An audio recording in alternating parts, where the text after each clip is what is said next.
specified direction. There that key word go again, a specified direction. In order to touch or grab something, is to extend, is to set your foot on it, is to get to it. A goal is the marker at the end of the race that runners intently fix their eyes on for what? The prize, the reward, that is victory. To receive means that you're going to be presented with it because you paid something, you've given something. You know, in Romans where it talks about present yourselves as a living sacrifice unto God, holy and acceptable, which is your reasonable service. Because I presented my body to God, because I presented and I gave my life to God, I can expect to receive what he has for me. I can expect to collect it. I can expect to get it. I can expect to obtain it. I can expect to inherit it. I can expect to earn it and win it. Why? Because I suffer. And after you suffer for a while, he'll establish you and strengthen you and settle you and make you perfect. Anytime you sacrifice for God, you never might look like you're losing, but you're really not losing. You might see people running ahead of you, getting a house, getting married, getting a car, or whatever it is, but just because it looks like they're running ahead, you don't know what they're going through behind closed doors. Because some people didn't want to wait on God to get the house, so now they're struggling. Some people didn't want to wait on God to get married, so they're behind closed doors suffering because they had problems before the marriage, and so they're going to have problems in the marriage because they didn't want to wait on God. That's right. That's they right. That flesh tickle. They wanted that filet mignon. They wanted it twisted and reversed. They didn't want to sacrifice their flesh for God. So now you got to go through hell until he released you. That's because right. you knew better. The warning times was there. People in the Bible that made a move. Abraham. In Genesis chapter 12 and 1 and 4, he made a move. The Lord said to Abraham, go. Go is not a command. He didn't command Abraham. He didn't suggest to him. It was a commandment. The Lord said to Abraham, go from your country, your people, and your father's household. Sometimes you got to get away from those that you love close. Wow. Because they can be a hindrance. Yeah. They can block you with all their issues, always pulling on you, tugging on you. You can't do the work of God because they distracting you. It's nothing but noise.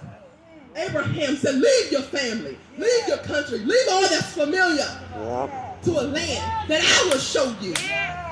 All he had was an instruction. He didn't have the promise. The promise wasn't manifested yet. All he had was just the instruction. He didn't know where he was going to go, but he obeyed God. As a result of his obedience, God made his name great, and he would be a blessing to all the people in the earth. And we're still talking about him till this day. Father Abraham, what they used to say in Sunday school. He was 75 years old when he left. So that tells you, some of us seasoned saints, I ain't gonna call you old because you ain't, you youthful in the spirit. Some of you seasoned saints, he was left when he was 75 years old. So that tells you time, age. You're never too late to be what God called you to be. You're never too late to strain. You're never too late to make a move. You're never too late to leave and be what God called you to be. He left from Haran. That was his home. He left from a comfortable place. A comfortable place, a familiar place, can be an unhealthy place. The cost of your comfort, you know how to spell comfort, C-O-M-F-O-R-T. The cost of your comfort is, at the beginning, discomfort. Meaning you got to get out of your comfort zone, and you're going to experience some discomfort to be what God called you to be. The Israelites was another set of people who made a move. You can find that in Exodus chapter 14, 13, and 15. Moses told the people, do not be afraid, stand firm, and you will see the deliverance the Lord will bring you today. Not tomorrow, but today. The Egyptians, who was their enemy, he said that you see today, you'll see no more. How many of you have enemies today that you don't want to see no more? The people were to go forward, not backwards, not to give up. The Lord will fight for you. You need only be still. Now, to be still doesn't mean to be stagnant. It doesn't mean to not move. My favorite scripture is Psalms 46 and 10. Be still and know that I am God.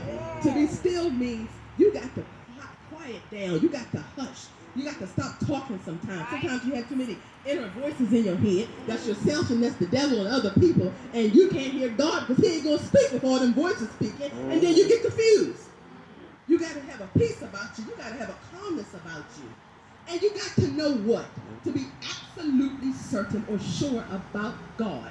About your personal experience with God. It's an encounter. How many have had an encounter with God? How many have met God? How many have tasted God? Because in Psalms 34 and 8 it says, oh, taste and see that the Lord is good. To taste is to know. To taste is to touch. It's to sample. It's to experience. It's to have a hunger and a thirst. Because he said those that have a hunger and a thirst for righteousness, I will fill you.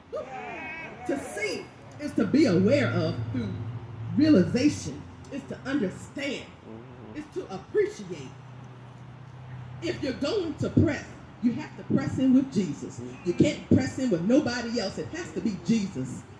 The woman with the issue of blood, the woman with the issue of blood, she touched, she tried, and she tasted God.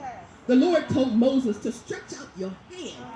Moses said, what's in my hand, Lord? He didn't know what was in his hand. Sometimes you got miracles and gifts that's in your hand and you don't know it. But God will send somebody to tell you to stretch forth your hand. There's a blessing in the stretching. But if you never press, you never move, you won't receive it. You can't go forward standing still. These are just a few people in the Bible that made a move. Why can you and I make a move today? It's because Jehovah Shammah, which means the Lord is there. Because he's already there, he already went before me, therefore I can make a move. Because he made the crooked path straight in the spirit and the natural. He's already lined up the way that I'm supposed to go. You know the steps of a good man are ordered of the Lord. So he's not going to have your feet move where he didn't go before you. And if you do move your feet where he didn't go before you, it's your own fault because you didn't listen. Now, we're going to get moving today.